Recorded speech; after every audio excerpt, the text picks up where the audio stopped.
मंडळी, ठरलं तर मग या मालिकेचा आजचा म्हणजेच 1 जुलैचा एपिसोड रिव्ह्यू तुम्ही ऐकत आहात. प्रेक्षकांनो, आज फायनली त्या अपघाताच्या रिक्रिएशनला सुरुवात झाली बरं का. फक्त छोटासा एक प्रतापरावांचा आणि अश्विनचा सीन त्यांनी दाखवलाय, नंतर पूर्ण रिक्रिएशन आपण बघणार आहात. चला तर मग आजच्या एपिसोडला सुरुवात करते. कालचं जरा मागवून दाखवलं त्यांनी. सायली देवाजवळ प्रार्थना करत असते की देवा सगळं काही नीट व्यवस्थित पार पडू दे. तेव्हा तिथे देवाच्या डोक्यावर असलेलं फूल खाली पडतं आणि हिला एक पॉझिटिव्ह साईन मिळतो. राकेशने प्रयत्न केलाय बरं का प्रेक्षकांनो यांच्या गाडीला डॅमेज करण्याचा, पण तरी सुद्धा एक अंदाजावरून सांगते की यांना काहीही होणार नाहीये. कारण काल त्यांनी सोशल मीडियावरती एक प्रोमो आउट केलाय की या सगळ्याचं शूटिंग कसं झालं. त्यात सायली प्रतिमात्याशी खाली उतरून बोलताना आपल्याला दिसतीये आणि मे बी ती सांगणार आहे की तीच खरी तन्वी आहे म्हणून. बघा तर या सीन मध्ये आपण बघतोय अश्विन म्हणत असतो प्रतापरावांना, डॅड तुम्ही अचानक मला भेटायला कसं काय आलात आज. प्रतापराव म्हणतात, अरे अश्विन तुझ्याशी जरा बोलायचं होतं. हे दोघे जण गाडीमध्ये घरी येत आहेत बरं का, आणि गाडीमध्ये संवाद ऐकवलाय यांचा.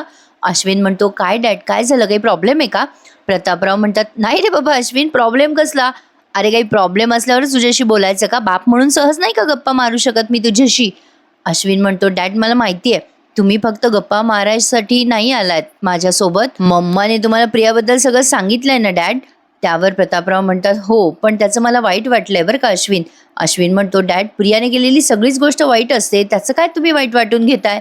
प्रतापराव म्हणतात, ती प्रिया कशी वागली त्याच्याशी माझं काही देणं घेणं नाहीये अश्विन, तिचा आणि माझा काही संबंध नाहीये, पण माझा संबंध तुझ्याशी आहे ना. मला वाईट या गोष्टीचं वाटलं बेटा की या सगळ्या गोष्टी मला तुझ्या आईकडनं कळल्या, तुझ्याकडनं नाही. अश्विन म्हणतो, डॅड तुम्ही इथे नव्हतात ना, मग तुम्हाला कसं सांगणार होतो मी. त्यावर प्रतापराव म्हणतात, अरे बेटा मला एक फोन करायचा ना, सांगायचं मला की डॅड मला तुमच्यासोबत महत्त्वाचं काहीतरी बोलायचं आहे. अरे मी सगळी कामं बाजूला ठेवून नसतो आलो का रे. अश्विन म्हणतो, डॅड मी एवढ्या एवढ्या चुका केल्यात ना की आता मला त्याचं ओझं तुमच्यावर टाकायचं नाही आहे. प्रतापराव म्हणतात, अरे अश्विन तुम्ही मुलं ना आमच्याबरोबर मन मोकळेपणाने काही बोलत नाही ना, याचं जास्ती टेन्शन वाटतं रे आम्हाला. कोणत्याही परिस्थितीत आम्ही तुमच्या पाठीशी खंबीरपणे उभे आहोत असा विश्वास तुम्हाला का नाही रे वाटत. हे बघ बेटा अश्विन, मला तुमचा बाप होण्यापेक्षा तुमचा मित्र होणं जास्ती आवडेल. मला सांग प्रियाबद्दल आणि तिच्या बाळाबद्दल तुला काय वाटतंय. कुठलाही आडपडदा ठेवू नकोस बरं सांगताना. अश्विन म्हणतो, डॅड मी तुम्हाला मनापासून सांगतोय, तिच्याबद्दल किंवा तिच्या पोटातल्या बाळाबद्दल मला काहीही वाटत नाहीये आणि या बाबतीत मी अतिशय ठाम आहे, तिच्या पोटातलं बाळ माझं नाहीये. प्रतापराव म्हणतात, हे बघ अश्विन, घरातल्या सगळ्यांना तू सांगितलंयस की घरात प्रियाचा विषय बंद करायचा आहे, पण तो विषय तू अजूनही तुझ्या मनातनं काढून टाकत नाहीयेस बेटा, हो ना. अरे एखादी मुलगी वाईट वागली म्हणून काय जगातल्या सगळ्याच मुली वाईट आहेत असं नसतं होत बेटा. अश्विन म्हणतो, डॅड मला आता कोणावरच विश्वास ठेवायचा नाहीये. प्रतापराव म्हणतात, अश्विन तू जेव्हा प्रियाला मनातून काढून टाकशील तेव्हाच तुझ्या मनातली मोकळी जागा कोणीतरी भरेल ना. अश्विन म्हणतो, नाही नाही नाही नाही डॅड, तुम्ही ना हा विचार पण करू नका, हे जवळजवळ अशक्य आहे. प्रतापराव म्हणतात, अरे जवळजवळ ना, अशक्य नाहीये ना. अश्विन माझं ऐक, यातून बाहेर पड, आयुष्याला नवी सुरुवात कर. तुझ्या मनात काही शंका असतील तर सांग मला. तुला रडा वाटत असेल तर माझ्या खांद्यावर डोकं ठेवून रड बेटा, पण असं मनातल्या मनात नको बरं कुडूस. अश्विनला आता त्याच्या वडिलाच्या या वाक्यावरती खूप असं रडायला येतं आणि तो आता त्यांच्या खांद्यावर डोकं ठेवतो आणि म्हणतो, डॅड डॅड माझ्या आयुष्यात पुढे काय होईल ना मला नाही माहिती डॅड, पण तुमचा हात माझ्या पाठीवर आहे या आत्मविश्वासानेच मला खूप बरं वाटतंय डॅड, खरंच खूप बरं वाटतंय. एक सुंदर आणि अप्रतिम असा सीन तुम्ही बघितलात प्रेक्षकांनो. बाप आणि मुलगा म्हणजे यांच्यातलं नातं किती समजदार असावं बघा ना. म्हणजे अश्विनला त्याच्या वडिलांशी किती पटकन बोलता आलं. आपल्या डोक्यावर आपल्या वडिलांचं छत्र असणं ही जगातली सगळ्यात मोठी श्रीमंती आहे प्रेक्षकांनो. तुम्हाला काय वाटतं मला या बाबतीत कमेंट करून नक्की सांगा. तर हा एवढाच असा सीन त्यांनी प्रतापराव आणि अश्विनचा दाखवलाय आणि बाकी सगळा सीन ऍक्सिडेंटचा जवळपास म्युझिकलच आहे. आता अर्जुन आणि सायलीचा सीन दाखवलाय. फायनली ते निघाले त्या अपघाताच्या रिक्रिएशनसाठी. रविराज काकांच्या घराच्या बाहेर उभे ते त्या गाडीजवळ. अर्जुन सायलीला समजावून सांगत असतो बरं का, हे बघ सायली जसं ठरवलंय तसंच घडू देत आणि हे बघ काहीही ऐन वेळेला चेंज करू नकोस हं. याला दहशतच आहे सायलीची. सायलीच्या मनात केव्हा काय येईल काही सांगता येत नाही आणि ते तिला झालं म्हणजे झालंच पाहिजे असतं. असो तर आता सायली त्याला म्हणत असते, तुम्ही नका काळजी करू, जसं ठरवलंय तसंच करू आपण. अर्जुन म्हणतो, ठीक आहे आणि हां सायली तुला काहीही वाटलं, मध्ये भीती वाटली, काही वाटलं तर प्लीज लगेच थांबव हे सगळं, मी मागे असेलच. सायली म्हणते बरं बरं, पण तुम्ही ते खेळणं आणलंय ना? अर्जुन म्हणतो हो हो आणलंय ना, हे तेच खेळणं आहे. ॲक्सिडेंटच्या वेळेला छोट्या तन्वीच्या हातात होतं, जे अर्जुनकडनं रडून रडून तिने घेतलेलं असतं, म्हणजे अर्जुनच देतो तिला खेळायला. ते खेळणं पाहिल्यावर सायलीला तोच सीन आठवतो. आता हा सीन ना प्रेक्षकांना झोपेतही कोणी विचारला तर पाठ झालाय बरं का. ती रडत असते तन्वी निघताना, तेव्हा तो छोटा अर्जुन म्हणतो डोंट क्राय, तुला इथे राहायचंय का, मग तू राहा, नंतर जा. मग तो त्याचं खेळणं त्या छोट्या तन्वीला देतो आणि हे तेच खेळणं घेऊन सायली निघाली आहे आता. हेच त्यांनी दाखवलं. आता सगळं रिक्रिएशन जसंच्या तसं घडवायचंय ना त्यांना. आता तेवढ्यात रविराज आणि प्रतिमा आत्या पण बाहेर आल्यात. रविराज म्हणतात चला निघायचं ना? सायली म्हणते हो हो चला ना निघूयात. आता अर्जुन म्हणतो सिनियर मला ना जरा काम आहे, मी निघतो बरं का. अर्जुनने असं दाखवलं नाहीये बरं का रविराजांना की तो मागे येतोय, पण तो मागेच असतो यांच्या. पण ते आता जेव्हा त्यांचा अपघात घडणार असतो ना, तेव्हा अर्जुन तिथे आहे हे त्यांना कळतं. आता रविराज सायलीला म्हणत असतात सायली तू बेटा मागे नको बसूस, पुढे बस, मागे जरा धक्के बसतात ना. पण सायली म्हणते नको नको मी बसते ना मागे, तुम्ही दोघं जण पुढे बसा. सायलीचं हे बोलणं ऐकून जरा नवल वाटलं या दोघांना. आता प्रतिमा आत्या म्हणतात का ग? सायली म्हणते असंच ना आत्या, आणि मला जसं वाटतंय तसं करायचं असं आपलं ठरलंय ना. प्रतिमा आत्या म्हणतात बरं बाई ठीक आहे. एवढ्या आत्मविश्वासाने हे चाललेत बिचारे सायली बरोबर. बघा ना किती डोळे झाकून विश्वास ठेवलाय त्यांनी सायलीवर. फायनली आता हे सगळेजण बसलेत गाडीत आणि त्यांच्या प्रवासाला सुरुवात झाली आहे. आता त्यांची गाडी जरा पुढे गेल्यानंतर त्यांच्या गाडी खालून राकेश आलाय बरं का बाहेर. सॉरी गाडी खालून नाही आलाय, तो एका झुडपातनं बाहेर येतोय, म्हणजे तो तिथेच लपलेला असतो. आता त्याने त्यांच्या पेट्रोलची टाकी आहे ना ती फोडली आहे. आता यांचं गाडीचं पेट्रोल लीक होणार आहे रविराजांच्या गाडीचं. रविराजांची गाडी पुढे गेल्यावर हा राकेश बाहेर येतो आणि त्या पेट्रोलला असं हात लावतो आणि म्हणतो कसा रविराज, प्रतिमा आणि तन्वी किल्लेदार तुम्हाला काय आमचं बाय बाय, आणि राक्षसासारखा हसत असतो. आणि मगाशी त्याने डिझेलची का पेट्रोलची कशी तरी टाकी फोडली असा सीन त्यांनी मध्ये दाखवलाय. आता राकेश तो सीन आठवतो आणि म्हणत असतो आता थेंब थेंब करून सगळं ब्रेक ऑइल संपेल आणि मग गाडी धडाम. त्याने काय केलं हे कळलं ना तुम्हाला प्रेक्षकांनो?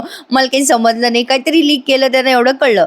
असो, आता राकेश विचार करतो आता ही बातमी मला लवकरात लवकर पप्पाला सांगता आली पाहिजे. याला केव्हाही भेटता येते याच्या पप्पाला जेलमध्ये जाऊन, कमालच आहे बाई. राकेश असं सगळं मनाशी बोलतो आणि मग नागराजला जाऊन भेटतो आणि त्याच्यासोबत तिथे सचिन पण आलाय बरं का. प्रेक्षकांनो साक्षीची एंट्री काही अजून दाखवत नाहीये आता ते, म्हणजे ती उत्कंठा जरा शिगेला लावली आहे त्यांनी, नवीन साक्षी कोण असेल याची. असो, आता निघालेत बरं का रविराज आणि निघाल्या आता अचानक वादळ वगैरे सुटलंय असं त्यांनी दाखवलंय. सायली मागे बसलेली असते या दोघांच्या.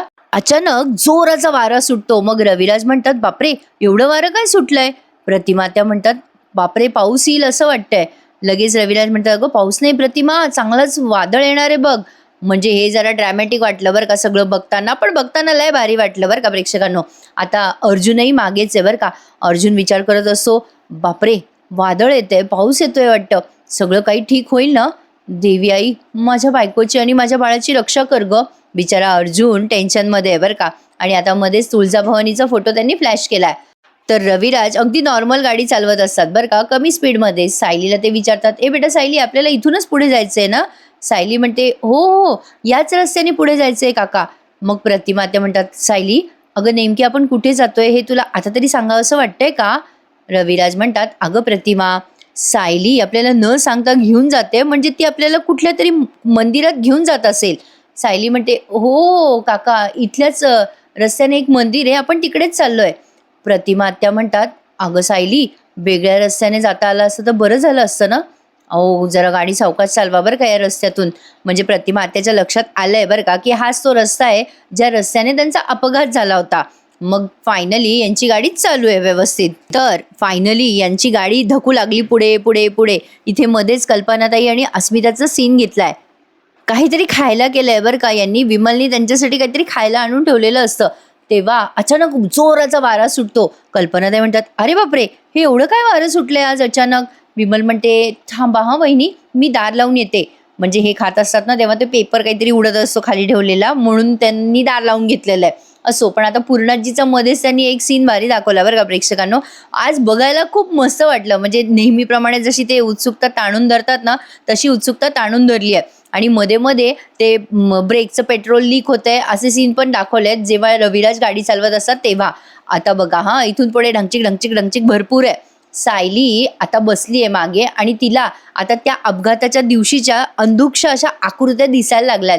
रविराज गाडी चालवतात. सायली आता त्या मागच्या सीटला अशी हात लावत असते आणि तिला आठवत असतं की ती त्या साईडला तोंड करून बसलेली आहे. आता ते मध्ये मध्ये तिचं डोकं पण दुखत असतं बरं का, कारण ती अशी सतत डोक्याला पण हात लावत असते.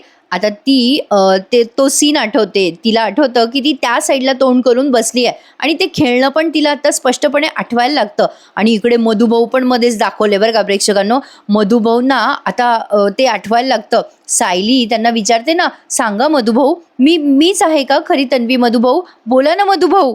मधुभाऊ दाखवले प्रेक्षकांनो आणि आता ते उठून बसतात की काय असं वाटायला लागलं होतं मला. बापरे, म्हणजे त्यांच्या बोटांची हालचाल जरा जोरात होतीये असं दाखवलं त्यांनी आपल्याला या सीनमध्ये. आणि सायली आता पर्समधनं ते खेळणं बाहेर काढते. तिला आठवतं की ते खेळणं घेऊन ती त्या साईडला तोंड करून बसली होती आणि ती पटकन त्या साईडला तोंड करते. जसंच्या तसं घडतंय बरं का. त्या रात्री जे झालं तेच त्यांनी रिक्रिएट केलं. रिक्रिएशन हा एक म्हणजे उत्तम उपाय आहे झोपलेल्या आठवणींना जागं करण्याचा, असं म्हणायला हरकत नाही. आता सायलीला आठवतं ती जेव्हा मागे बघत असते तेव्हा तिला बाबू ड्रायव्हर दिसतो त्यावेळेला आणि तो बाबू ड्रायव्हर सायलीला खुणवत असतो की आता तुमची गाडी उडणार आहे, हे तुम्ही सगळं टीव्हीवर बघा, म्हणजे तुम्हाला बघायला फार मजा येईल. सायली त्या बाबू ड्रायव्हरला आठवते. तिला ते सगळं आठवत असतं आणि ते आठवून तिच्या अंगावर काटा येत असतो आणि खूप एक्साइटमेंट, खूप उत्सुकता तिच्या चेहऱ्यावर त्यांनी दाखवली आहे. सायलीला आता त्या सगळ्या धुसर झालेल्या आकृत्या सुस्पष्टपणे थोड्या दिसायला लागल्यात. सायलीला ते खेळणं अगदी स्पष्टपणे आता आठवायला लागतं. रविराज, प्रतिमा त्या गाडी चालवत आहे पण रविराजांचा चेहरा जरा वैतागल्यासारखा वाटला. तर असो, इकडे हा आला त्याच्या पप्पांना भेटायला अर्ध्या रात्री आणि सचिन सोबत बरं का. आता राकेश सांगत असतो नागराजला जेलमध्ये, पप्पा जे काम तुम्हाला त्या रात्री जमलं नाही आज ते रात्री होणार आहे. आता ते रविराज किल्लेदार खल्लास. सचिन मध्येच म्हणतो, म्हणजे आता सुभेदार अर्जुन सायली मेल्याच्या दुःखातून कधीच बाहेर पडू शकणार नाही ना. नागराज म्हणतो, राक्या तू सगळा प्लॅन नीट केलाय ना? राकेश म्हणतो, हो पप्पा, मी इतका मस्त प्लॅन केलाय ना की त्या चौघांना आज कोणीच वाचू शकत नाही. चौघ म्हणला तो, म्हणजे आता अर्जुन पण इन्क्लूड झाला. असो, नागराज म्हणतो, राक्या मी ना तुला बावळट समजत होतो, म्हणजे मला वाटायचं बरं का, पण US हून आल्यापासून तुला जाम बदललाय यार, तू डोकं बिकं वापरायला लागलायस तू. सचिन म्हणतो, नागराज अंकल तुमची जुनी इच्छा तुमचा मुलगा पूर्ण करतोय तर. लगेच ना हा राकेश म्हणतो, आता पप्पा थोड्याच वेळात फोन येईल मला आणि कोणीतरी सांगेल की तुमचा काका गेला म्हणून. नागराज म्हणतो, ए राक्या, अरे राकेश, ही बातमी आली ना की सगळ्या पनवेलमध्ये पेढे वाट बघ आणि कोणाला कळता कामा नाही की पेढे तू वाटतोयस म्हणून. आता राकेश म्हणतो, पप्पा ते सगळं समजलं, होईलच ते सगळं, पण त्याआधी मला खोटं रडण्याची ऍक्टिंग करायला हवी. राकेश आता जणू काही असं भासवतोय की तो फोनवर बोलतोय आणि त्याला बातमी आली आहे की त्याचे अंकल म्हणजे त्याचे ते काका रविराज गेलेत आणि तो फोनवर रडतो. काय काय, रविराज काका गेले? नाही नाही नाही नाही, आणि अतिशय विक्षिप्तपणे रडायला लागतो. मंडळी, आजच्या या एपिसोड रिव्ह्यूला लाईक करायला विसरू नका आणि ज्यांनी चॅनल नसेल सबस्क्राईब केले त्यांनी आवर्जून चॅनलला सबस्क्राईब करा. तर आता पुन्हा रिक्रिएशनचा सीन आपण बघतोय. आता इथे ना त्यांनी ते वीज चमकल्याचा म्हणजे साऊंड घेतला बरं का. ती वीज चमकल्याचा साऊंड ना एक्झॅक्टली ते दूरदर्शनवर आपली मालिका लागायची बघा श्रीकृष्ण, त्यासारखाच वाटला मला, आठवलं एकदम अचानक. असो, आता रविराज म्हणत असतात सायलीला, सायली बेटा तुला त्रास नाही ना होते, गाडीची स्पीड जास्ती वगैरे वाटली तर सांग बरं का, खूप हवा येते बरं का. अरे गाडीच्या काचा वर करून टाकायचा ना मग, एवढी हवा येते तर. असो, आता सायली ते फील करते पुन्हा एकदा तो अपघात आणि तिला आठवतं की एकदम याच वेळेला त्या ट्रकने मागून धडक दिलेली होती. तो त्यावेळेचा अपघात सायली आता फील करते बरं का. जवळपास आता यांच्या गाडीला टक्कर लागली असं त्यांनी या सीनमध्ये दाखवलं आणि मध्ये त्या गाडीचं पेट्रोल लीक होतंय ते सारखा हा सीन ते दाखवतात. सायलीला आता ते आठवायला लागतं.